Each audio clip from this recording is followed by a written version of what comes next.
My son was standing in the rain with a duffel bag at his feet when I pulled up. He didn't call me. I was already coming. He was standing at the end of the driveway of the house his wife's mother had bought for them. Or rather, the house she'd told them she'd bought for them. And he had the look of a man who had just been informed that the ground he'd been standing on for 4 years was never his to begin with. Not angry, not crying, just very, very still. The kind of still that comes after a man's whole understanding of his life has been quietly revised without his consent. He was 31 years old. He had a daughter asleep in a car seat in the back of a vehicle he was no longer sure he was allowed to drive. He had a duffel bag, a laptop case, and the expression of someone who just realized the key in his hand no longer worked. That's the image. Hold it. Now let me tell you what was in the truck bed behind me. 14 months of preparation. 2 attorney consultations. 1 private investigator's file, organized by date and cross-referenced by property record. A copy of a deed that had his wife's mother's name on it, only her name, despite 4 years of mortgage payments from my son's account. A copy of an employment arrangement that was never a contract and was never meant to be. And a name. Marcus Dillon. Family and Civil Law, Raleigh, North Carolina. His number was already in my son's phone. Had been for 6 months. I put it there myself. My son saw me pull up, and he walked to the passenger window. He didn't say anything right away. He looked at me the way a man looks at someone when he's trying to decide if he's relieved or embarrassed and hasn't picked yet.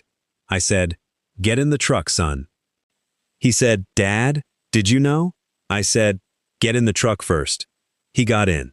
And before I put it in reverse, before I said a single word about what was in that folder on the back seat, I want to stop and tell you something directly.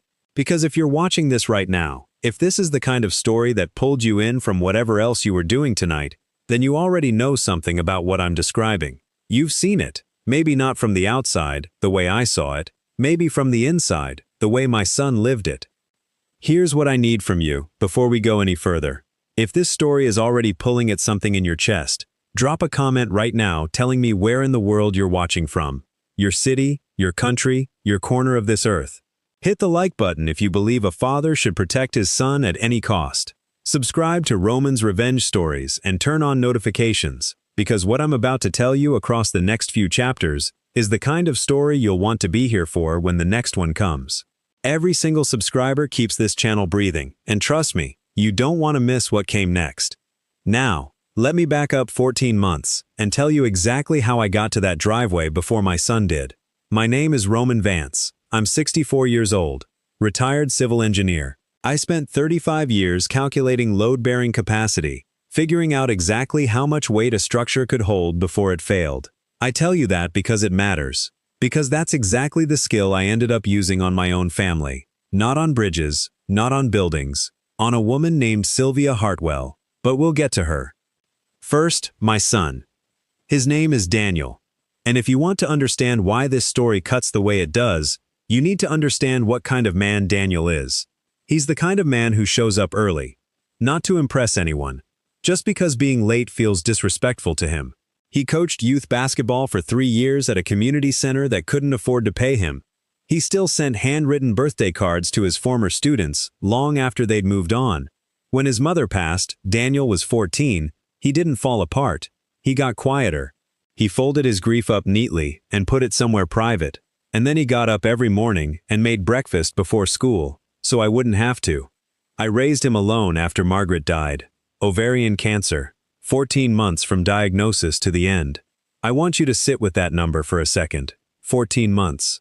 The same amount of time I spent preparing for the morning at that driveway. I don't think that's a coincidence. I think grief teaches you something about patience that nothing else can. It teaches you that some things cannot be rushed. That some processes have their own timeline regardless of how badly you want them finished. Daniel grew up and became a structural draftsman, good at it, quiet about it. He met his wife, Camille, at a work conference in Charlotte when he was 26. She was warm and sharp and laughed like she meant it. And she loved him. I want to be clear about that. She loved my son. What happened to their marriage was not a failure of love, it was a failure of proximity to a woman who had never once in her life been told that no applied to her. Camille's mother, Sylvia Hartwell. I met Sylvia at a dinner Daniel arranged. Casual, he said. Just getting to know each other. She arrived 17 minutes late without acknowledging it. She ordered for the table without asking. She touched everything, the centerpiece, the menu, the edge of my sleeve, like ownership was a reflex she'd never had to train. She smiled the entire evening, warm, practiced, relentless. And when she shook my hand goodbye, she looked at me the way someone looks at a nail that's been hammered and slightly crooked. Not enough to pull out. Not yet. Just enough to note. I drove home that night, and I sat in my driveway for 20 minutes. I thought, this woman has never lost anything she decided she wanted to keep. And my son had just walked straight into her orbit. Here's a question I want you to think about honestly. Have you ever met someone and felt, in your gut, that they were dangerous before they'd done a single thing wrong? Before one word of proof? Tell me in the comments. Because what you do with that instinct, whether you trust it or talk yourself out of it, that decision changes everything. It certainly changed everything for us. Sylvia Hartwell did not move fast. That was the first thing I had to understand about her.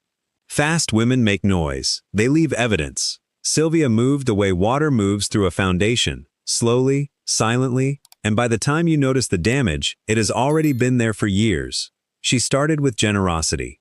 That is always how it starts with people like her.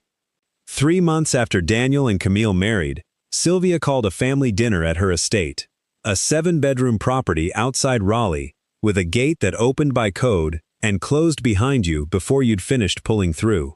She made her announcement over dessert, the way powerful people make announcements. Casually, like it had already been decided and she was simply informing the room. She had found them a house. Not suggesting, not offering to help search. Found, past tense, done. It was a beautiful property in a quiet neighborhood 20 minutes from her own. 4 bedrooms. Big yard, good school district. And she presented it the way a chess player places a piece, with a smile that dared anyone at the table to call it what it was. Camille's eyes filled with tears. She reached across and squeezed her mother's hand. Daniel looked at me across the table. I looked back at him and I held my face completely still, because what I wanted to say would have ended the evening and possibly the marriage. What I said instead, when Sylvia turned to me with that warm, relentless smile, was, "That is incredibly generous, Sylvia. Daniel, what do you think?" He said he thought it was more than they could accept. Sylvia laughed, a bright, dismissive laugh, the kind that reframes hesitation as adorable, and said, "Don't be silly. Family takes care of family." He looked at Camille. Camille was already picturing curtains. They moved in 11 weeks later. Now, here is what I want you to understand about that house. Daniel assumed it was a gift. The way you assume most things given with a smile and without paperwork are gifts. He offered twice to discuss formalizing the arrangement, putting his name on the deed, paying a mortgage, something with legal structure. Both times, Sylvia redirected the conversation with warmth and efficiency. "We don't need contracts between family, Daniel." The second time she said it, she put her hand over his and squeezed, like the very suggestion was a small wound she was being gracious enough to forgive. He let it go. I didn't. I went home that night, and I called my neighbor Pete. 31 years in real estate law, I described the arrangement without using any names. He was quiet for a moment. Then he said, "Roman, a gift with no deed transfer is not a gift. It's leverage with better lighting." I wrote that down. I wrote everything down. I want to ask you something personal right now, and I mean this sincerely. Has anyone in your life ever given you something that later turned out to come with conditions that were never spoken out loud? A favor, a job, a place to live. Something that felt like love but functioned like a leash? Type your answer in the comments. Because I think more people are living inside that kind of arrangement right now than anyone wants to admit. And if you know someone who is, share this video with them tonight, not tomorrow, tonight. Because the earlier you see the cage, the better your chances of building a door. The cage never announces itself. That is the thing nobody tells you. You don't wake up one morning inside bars. You wake up one morning and realize the comfortable walls you've been leaning against have been bars all along.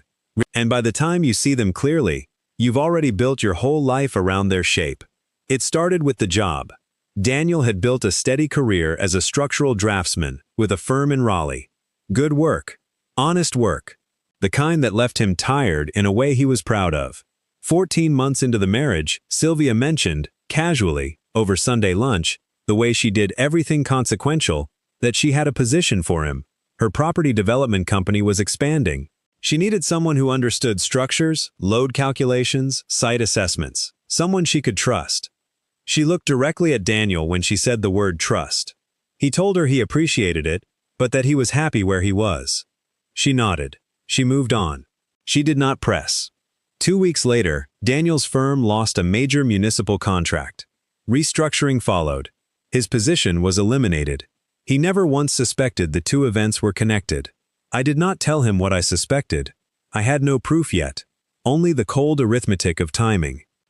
He took Sylvia's job, and I watched the architecture of my son's independence begin to quietly disassemble itself, piece by piece, bar by bar. His schedule bent to her calendar.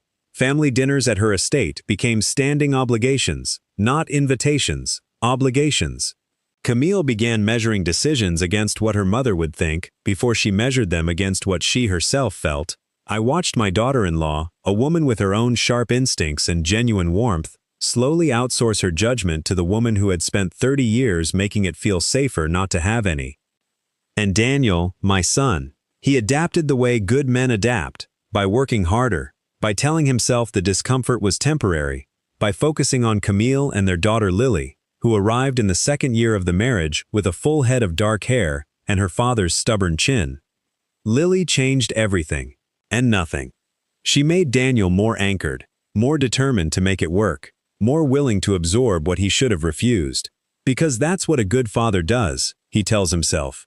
He absorbs, he adjusts, he protects the people around him from the friction he can feel building but cannot yet name. I watched all of this from a careful distance, Sunday visits, phone calls twice a week. I asked questions that didn't sound like questions. I listened to what was said between the sentences, and I kept my journal. By month 18, I had 43 entries. Not one of them was comfortable reading. Here is what I need to ask you right now, and I want you to be honest with yourself when you answer this. Have you ever watched someone you love walk deeper into a situation that was slowly consuming them, and felt completely powerless to stop it? Not because you didn't see it, but because they couldn't see it yet, and love without proof is just worry with nowhere to go?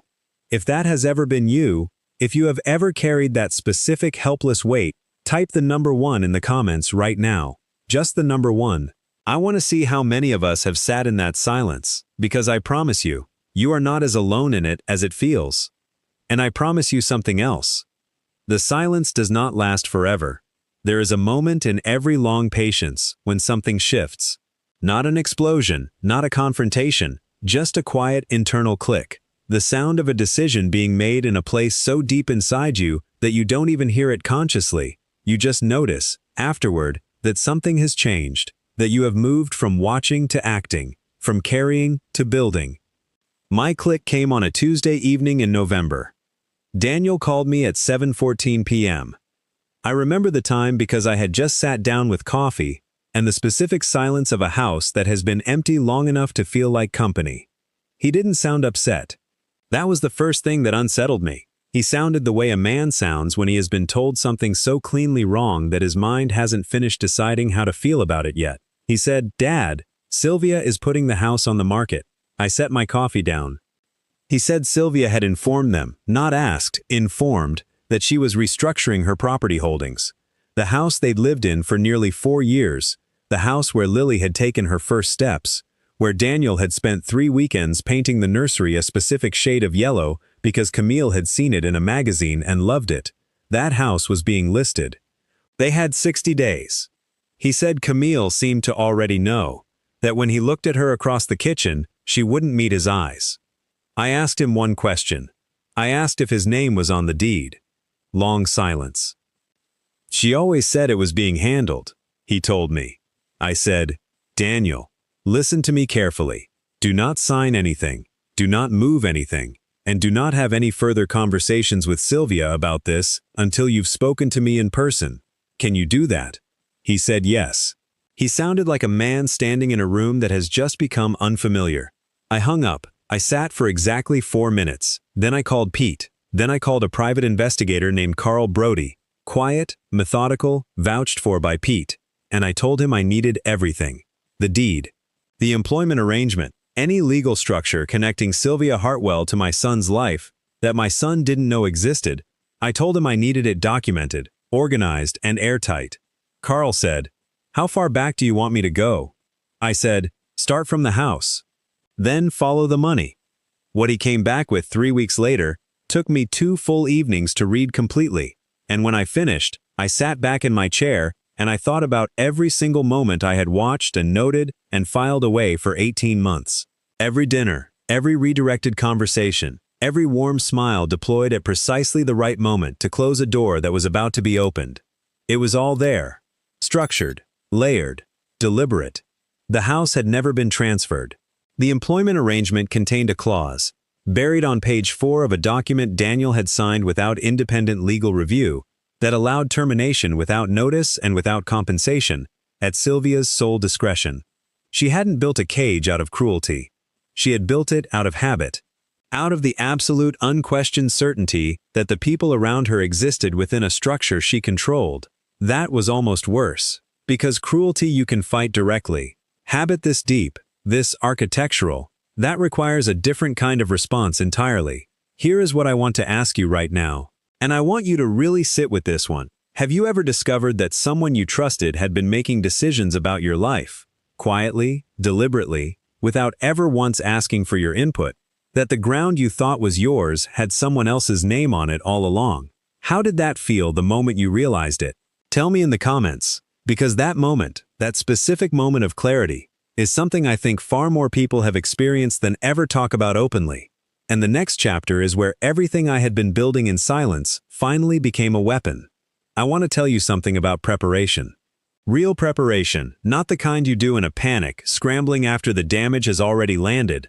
The kind you do in complete silence, over months, while the person you are preparing against continues to smile at you across dinner tables and squeeze your son's shoulder and call herself family. That kind of preparation is not anger.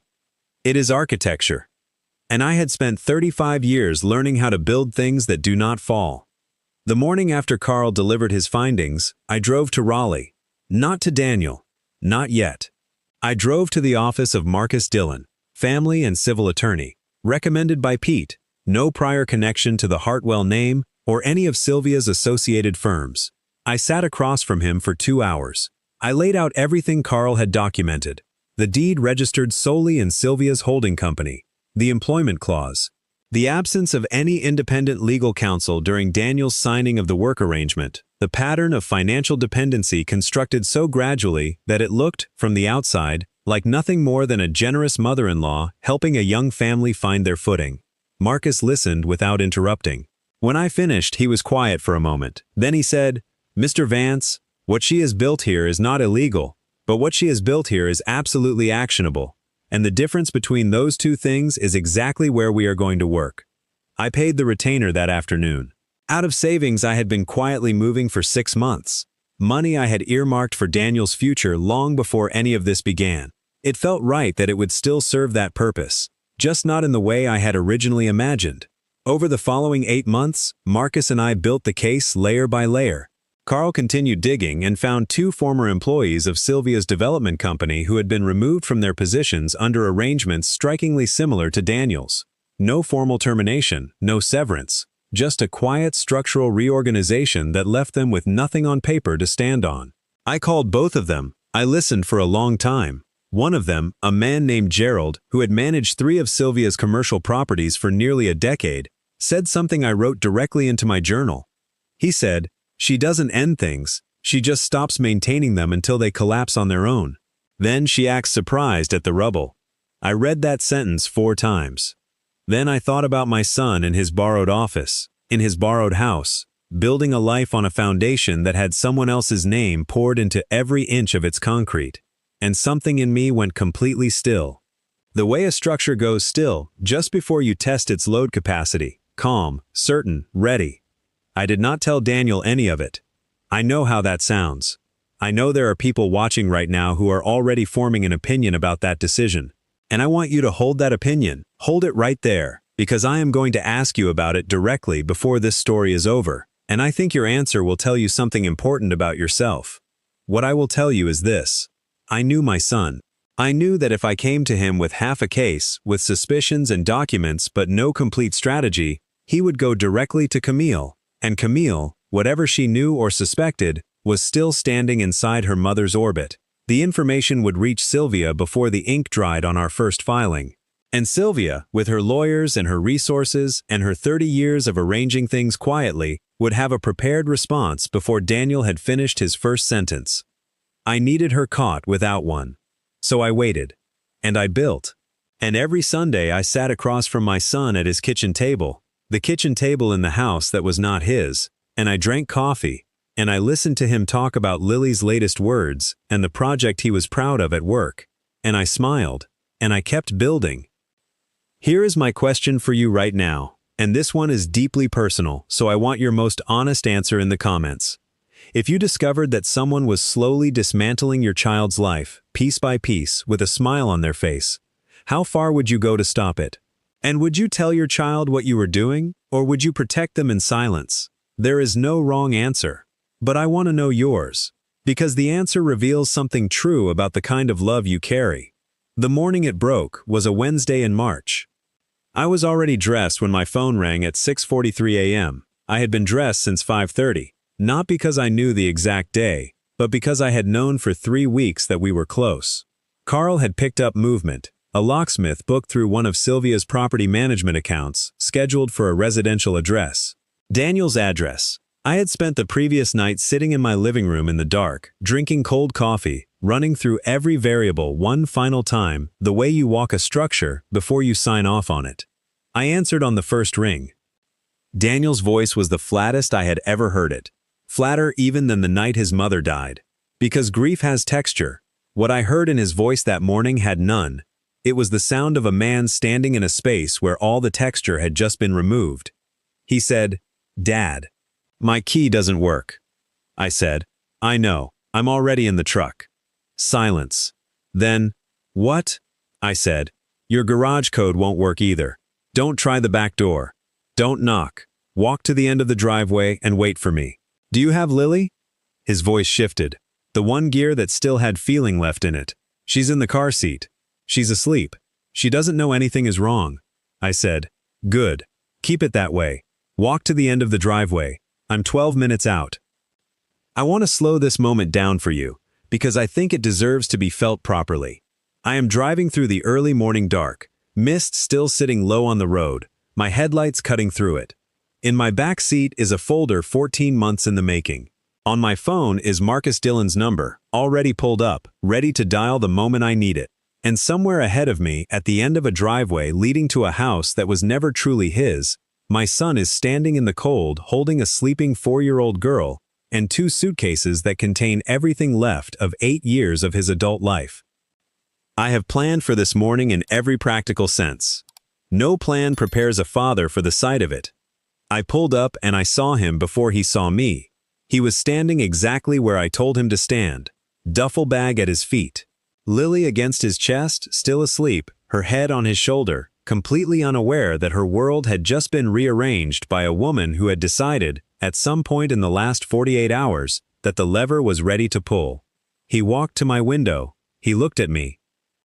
And I saw it happen in real time, the moment a man stops being blindsided and starts being something else entirely, something quieter, something with edges. He said, "Dad, did you know this was coming?" I said, "Get in the truck first." He got in. He buckled his seatbelt the way people do mechanical things when they are using the action to hold themselves together. He looked straight ahead. Lily slept on in the back seat, one small hand curled open against the car seat fabric. I pulled away from that driveway slowly. And then I said, "I need to tell you some things. All of them. And I need you to let me finish before you say anything. Can you do that?" He didn't answer right away. He watched the neighborhood move past the window. The quiet morning streets, the ordinary houses of people whose Wednesday was still ordinary. Then, quietly, "Yeah, Dad, I can do that. Here is what I want to ask you right now, and I want you to feel this question before you answer it. If you were sitting in that truck, if that was your father driving, if you had just been locked out of your own life at 6:43 in the morning, What would you need to hear first? Not the legal strategy, not the plan. What single sentence from the person who loves you most would have held you together in that moment?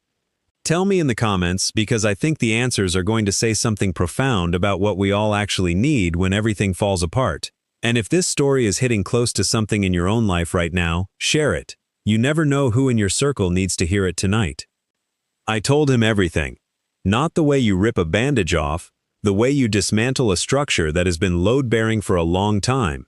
Carefully, piece by piece, in the right order, so nothing collapses on the person standing underneath it. We drove for 20 minutes before I pulled into a diner parking lot I had used 100 times over the years. Empty at that hour except for 2 trucks and a waitress setting tables through the window. I put the engine in park. Lily was still asleep in the back. I reached behind me and I placed the folder on the console between us. I started at the beginning. The deed. I showed him the property record, the holding company name, the registration date, the complete and deliberate absence of his name anywhere on the document. He stared at it for a long time without speaking. The employment clause. Page 4. I watched his eyes move across the language slowly, then go back to the top and move across it again. The way you reread something your mind refuses to accept on the first pass. The pattern. Gerald's account. The second former employee, a woman named Patricia, whose exit from Sylvia's world had mirrored his own with a precision that was not coincidental. He listened to all of it. He did not interrupt once. He sat with each document the way a man sits with something heavy, not fighting it, not accepting it, just letting it rest on him until his body adjusts to the weight. When I finished, the diner window had 2 more tables set, and the sky outside had moved from dark gray to pale gray. He said, "How long have you known?" I said, 14 months. He turned and looked at me then, really looked at me, and I held his gaze, and I did not apologize, and I did not look away. Because I had made my decision with his best interests as the only architecture, and I owed him the steadiness of standing behind it. He said, "She took everything." I said, "She tried to. She didn't finish." I picked up my phone and I called Marcus Dillon. It was 7:52 in the morning. Marcus answered like he had been expecting it, because he had. I had texted him at 6:45, 2 minutes after Daniel called me.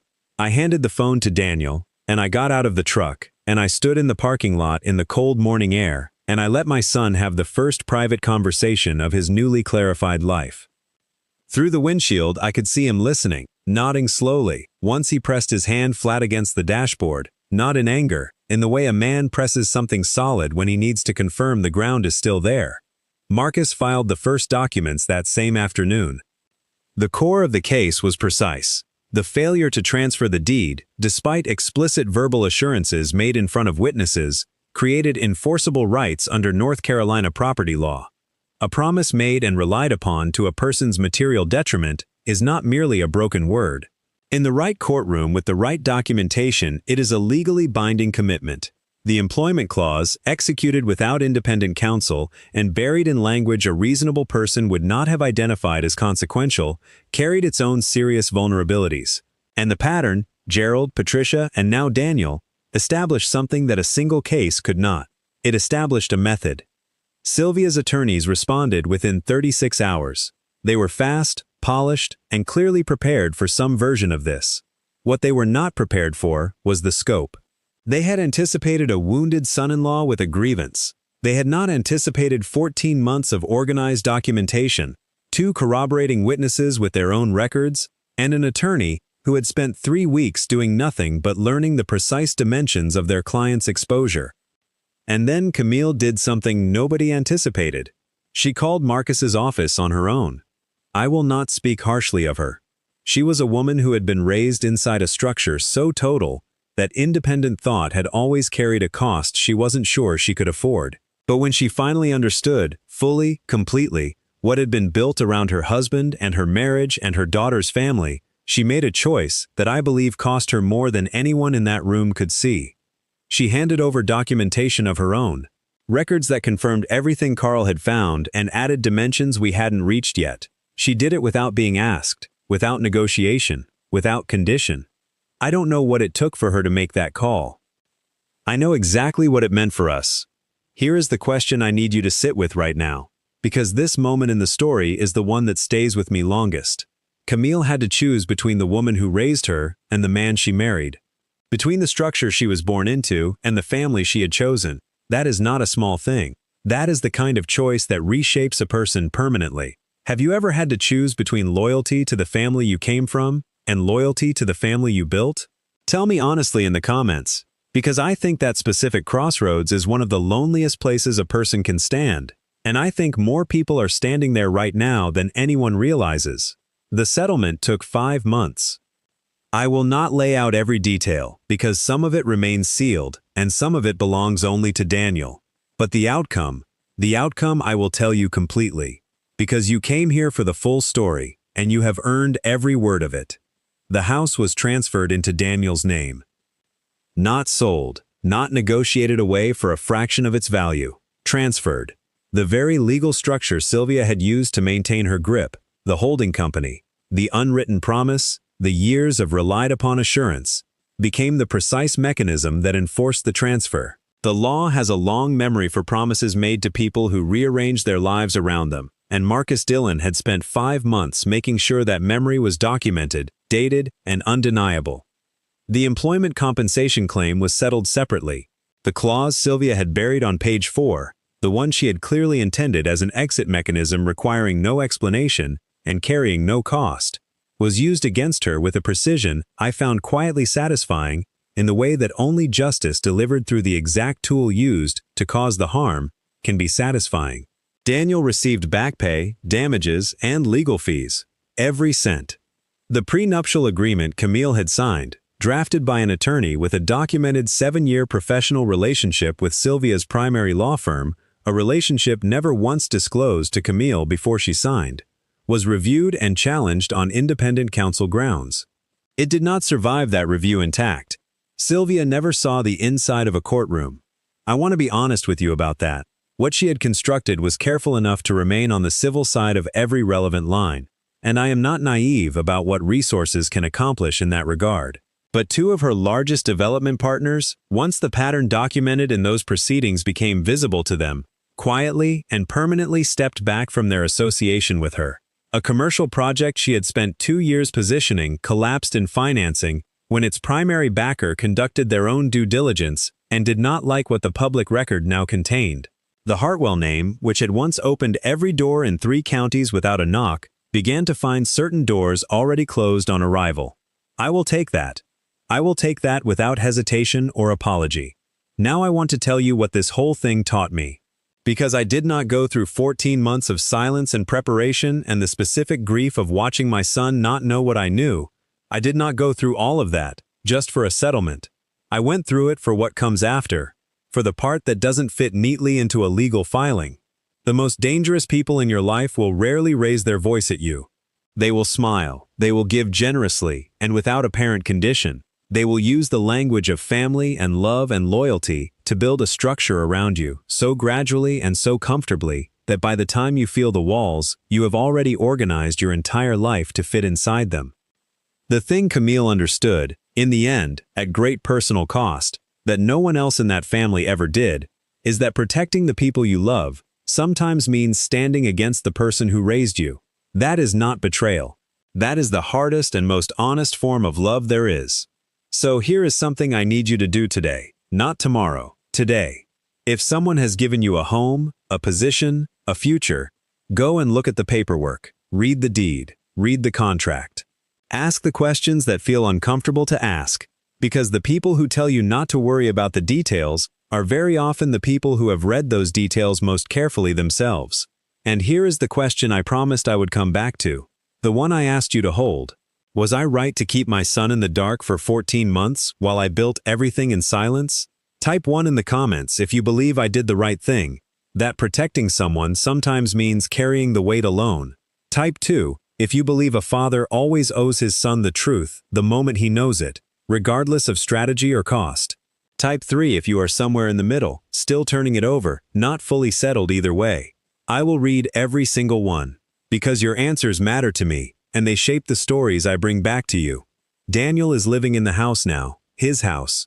Lily turned 5 in February. She had her birthday party in the backyard, the same backyard where Daniel had spent a Saturday afternoon 2 years ago, building her a small wooden playhouse because she had asked for one, and he had said yes before he finished hearing the question. That playhouse is still there, exactly where he put it, on ground that now has his name on it. He is coaching soccer again on Saturday mornings. He shows up early. He still writes thank you notes by hand.